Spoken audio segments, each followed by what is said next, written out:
আজকে তোমরা দেখছো, সারা পৃথিবী দেখছে, একজন 33 বছর বয়সের যুবক, এই যুবক ইমানদার ছিল।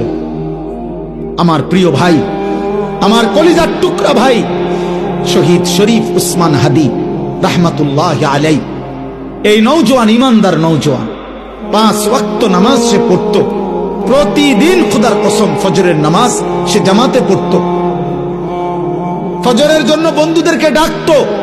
ফজরের নামাজ পড়ে তার সংসদীয় এলাকা, যেখান থেকে সে স্বতন্ত্র প্রার্থী হতে চেয়েছে, সেখানে ওয়ার্কিং করত।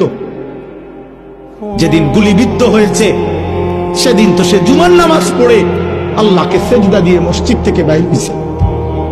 এর কিছুক্ষণের মধ্যেই সে গুলিবিদ্ধ হয়েছে। সে হাফেজে কোরআন ছিল, তার বাবা আলেম ছিলেন, তার বড় ভাই আলেম, সে মাদ্রাসার ছাত্র ছিল, সে আল্লাহকে ভালোবাসতো, পাক্কা ইমানদার ছিল।